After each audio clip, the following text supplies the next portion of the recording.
الحمدللہ رب العالمین والصلاة والسلام علی رسول الامین وعلی آلہ واصحابہ اجمعین الی یوم الدین اما بعد فقال اللہ تعالی فی القرآن المجید والفرقان الحمید اعوذ باللہ من الشیطان الرجیم بسم اللہ الرحمن الرحیم الا ابتغاء وجہ ربہ الاعلی صدق اللہ مولانا العظیم رب اشرح لی صدری ویسر لی امری واحلل عقدۃ من لسانی یفقہوا قولی۔ محترم امیر جماعت، محترم امیر حلقہ اور دیگر چیف گیسٹ، آج کے اس یوتھ کنونشن میں شریک میرے ہر دل عزیز نوجوان دوستوں، انشاءاللہ میں کوشش کروں گا کہ 12:40 تک اپنی گفتگو کو کمپلیٹ کر لوں، اس لیے کہ ہم چاہیں گے کہ محترم امیر جماعت اس موقع پر نوجوانوں سے خطاب کریں، اور وہ کلیدی خطاب جو ہم سننا چاہ رہے ہیں اس کے لیے جو مناسب وقت طے کیا گیا ہے وہ وقت امیر جماعت کو ضرور ملنا چاہیے۔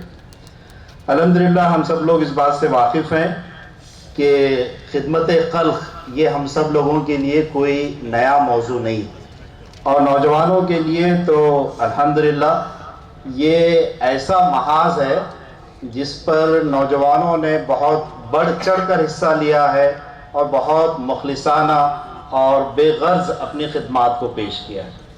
کووڈ کے حالات کو آپ اپنے ذہن میں تازہ کر لیجئے تو بطور خاص میں امت مسلمہ کے نوجوانوں کو مبارکباد بھی دینا چاہتا ہوں اور ان کے حق میں دعا بھی کرنا چاہتا ہوں کہ جب ایسے حالات بن گئے تھے کہ اپنے سگے رشتہ دار بھی قریب آنے سے کترا رہے تھے تو ملت کے نوجوانوں نے آگے بڑھ کر ایسے لوگوں کی خدمات بھی انجام دی ہیں، اور ساتھ ہی جو کمزور تھے، بھوک مری کا شکار ہو رہے تھے، ان کے لیے کھانے کا انتظام بھی کیا ہے۔ اپنی جان کا جوخم لیتے ہوئے انہوں نے اس کام کو کرنے کی کوشش کی ہے۔ تو الحمدللہ ہماری تاریخ اس بات کی گواہی دیتی ہے کہ امت مسلمہ کے نوجوانوں نے خدمت خلق کا کام بہت بہتر انداز میں کرنے کی کوشش کی ہے، اس لیے کہ ہم اپنی زندگی کی کبھی پرواہ نہیں کرتے۔ ابھی بات آپ کے سامنے آ رہی تھی فیروز صاحب کی طرف سے کہ جب نشے کے اس چیلنج کا آپ مقابلہ کرنے کے لیے میدان میں آئیں گے تو ایک بہت بڑا مافیا آپ کا مخالف ہو جائے گا، اور عین ممکن ہے کہ آپ کی جان کو خطرہ بھی لاحق ہو جائے گا۔ مومن اس دنیا میں پیدا ہوا ہے مرنے کے لیے، وہ زندہ رہنے کے لیے اس دنیا میں نہیں آیا ہے، وہ چاہتا ہے کہ شہادت کی موت اسے میسر آئے۔ میں یہ بات پورے اطمینان کے ساتھ، پورے اعتماد کے ساتھ کہہ رہا ہوں کہ اگر کوئی مسلم نوجوان کسی نشہ مافیا سے مقابلہ کرتے ہوئے کہ یہ نشہ مافیا ہمارے اس علاقے کے اندر کام نہیں کرے گا، اگر وہ اپنی جان سے ہاتھ دھوتا ہے تو وہ میرے نزدیک شہادت کی موت ہے، شہادت کی موت ہے۔ اور نبی کریم صلی اللہ علیہ وسلم نے نوجوانی کی عمر میں، بہت بڑی عمر میں نہیں بلکہ نوجوانی کی عمر میں جو حلف الفضول کیا تھا اس کے اندر 5 بنیادی نکات تھے۔ اس میں سے ایک نکتہ یہ تھا کہ ہم مکہ کے اندر کسی ظالم کو اور غاصب کو جس نے کسی کے حق پر قبضہ کر لیا ہے ہم رہنے نہیں دیں گے۔ تو نوجوان نام ہے طاقت کا، قوت کا۔ ہم مقابلہ کریں گے جو ڈیموکریٹک رائٹس ہیں، کانسٹیٹیوشن کے اندر، دستور کے اندر، سنویدھان کے اندر جو رائٹس ہم لوگوں کو حاصل ہیں، ان تمام رائٹس کو ملحوظ رکھتے ہوئے کوئی اینٹی نیشنل کام نہیں کریں گے، کوئی اینٹی لافل ایکٹیویٹی نہیں کریں گے، قانون کو اپنے ہاتھ میں نہیں لیں گے، ہرگز نہیں لیں گے، صبر کا مظاہرہ کریں گے، لیکن ایک قوت بن کر ابھریں گے کہ جس جگہ پر یوتھ ونگ کے نوجوان ہیں اس جگہ اور اس علاقے میں کوئی نشے کا کاروبار نہیں کر سکتا۔ یہ ایک بہت بڑا خدمت خلق کا محاذ ہے جو میں اس موقع پر آپ لوگوں کی خدمت میں رکھنا چاہ رہا تھا۔ دوسری چیز، ہم یہ جو کچھ بھی کام کر رہے ہیں، جیسے کہ محترم امیر الخا نے بھی ہماری رہنمائی کی، وہ یہ کہ ہم صرف اللہ کو خوش کرنے کے لیے کر رہے ہیں۔ ابھی میں نے قرآن مجید کی جس آیت کی تلاوت کی اس میں اللہ رب العزت نے یہی بات ارشاد فرمائی کہ وہ جو بندہ ہے جو کام کر رہا ہے وہ اس کام کے ذریعے صرف اپنے رب کو، اپنے اللہ کو خوش کرنا چاہتا ہے۔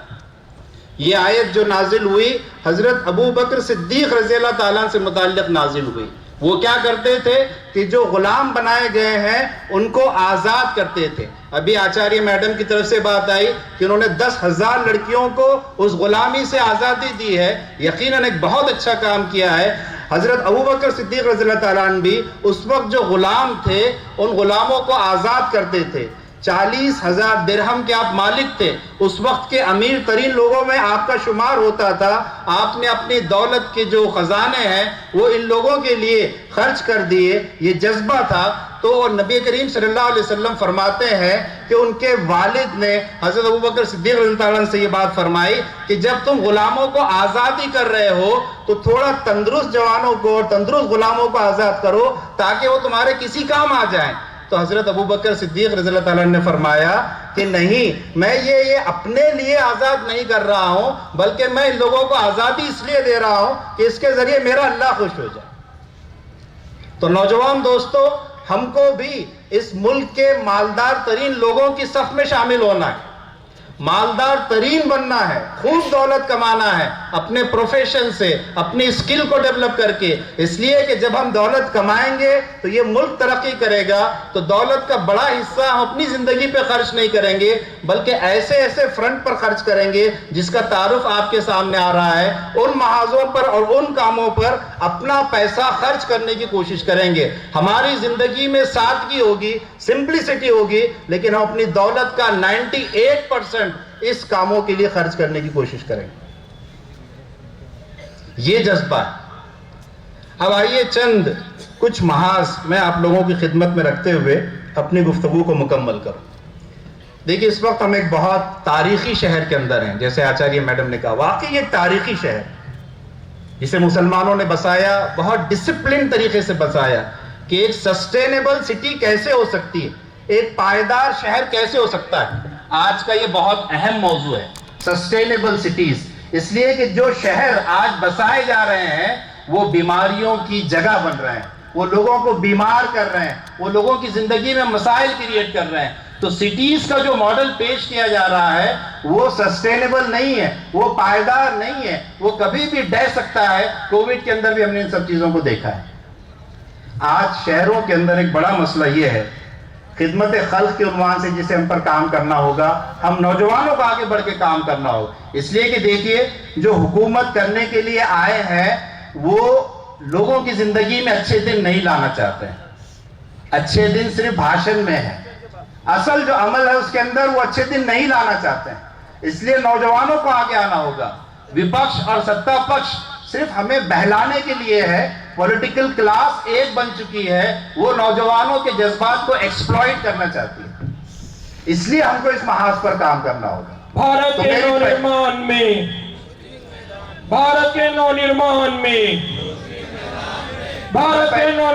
میں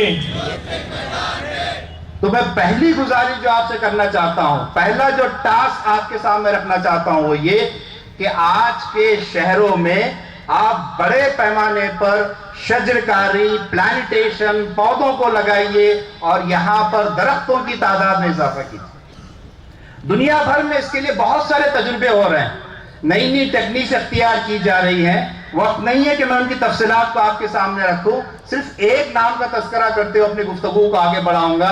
میاواکی نام کے ایک شخص ہیں، انہوں نے ایک ماڈل دنیا کے سامنے پیش کیا ہے اربن فارسٹری کا، کہ شہر کے اندر بھی کیسے جنگل بنائے جا سکتے ہیں، گھنے جنگل بنائے جا سکتے ہیں. اس ٹیکنیک کو سیکھیے. اس ٹیکنیک کے اندر بھی کچھ پازیٹیو اور نیگیٹو چیزیں ہیں، اس سے میں انکار نہیں کرتا ہوں. جتنی پازیٹیو چیزیں ہیں، جتنی اچھی چیزیں ہیں، ان کو سیکھیے، سمجھیے، نوجوانوں کے اندر اس کو عام کیجیے. اور جتنے اوپن اسپیس پائے جاتے ہیں ان اوپن اسپیس کو اربن فارسٹ میں، شہروں کے جنگل میں تبدیل کرنے کی کوشش کیجیے. یہ انسانوں کے لیے ایک بڑی خدمت ہوگی. جو مافیا آج کل اوپن اسپیس پر قبضہ کرنا اپنا پیدائشی حق سمجھتا ہے، کنسٹرکشن مافیا میں اسے کہتا ہوں، اس مافیا کا حصہ مت بنیے.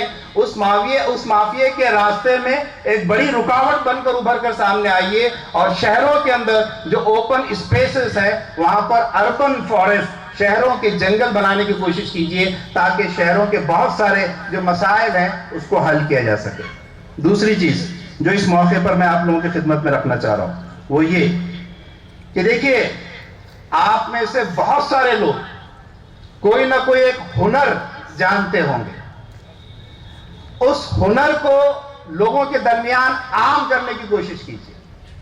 ایک دوسرے کو اپنی اسکل، اپنی ٹیکنیک سکھائیے تاکہ وہ اپنے پیروں پر کھڑا ہو جائے.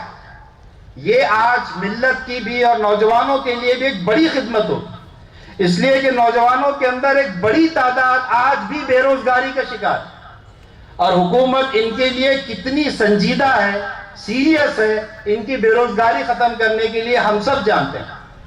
تو آپ جو ہنر جانتے ہیں اس ہنر کو عام کیجئے اور اپنے جیسے دوستوں کو اس لیول پر لائیے جس لیول پر آپ پہنچے ہیں، اور ان کے سامنے یہ ویژن رکھیے کہ اس ہنر کے ذریعے وہ اس ملک کے مالدار ترین شخص بنیں گے، ڈیولپ کریں گے اپنے کچھ آئیڈیاز کو. ابھی اسکل ڈیولپمنٹ کے اوپر جو یہاں پر ایک اسٹال ہم نے دیکھنے کا موقع اللہ تعالیٰ نے دیا، تو ایک 18 سال کا نوجوان ہے جس نے اپنے ہنر، اپنے ٹیکنیک سے ایک ایسی افورڈیبل بائک بنائی ہے کہ دل اس کو دیکھنے کے بعد اور زبان سے پھر یہی الفاظ ادا ہوتے ہیں کہ الحمدللہ، ماشاءاللہ، کیا اچھا کام ہمارے اس نوجوان نے کیا ہے.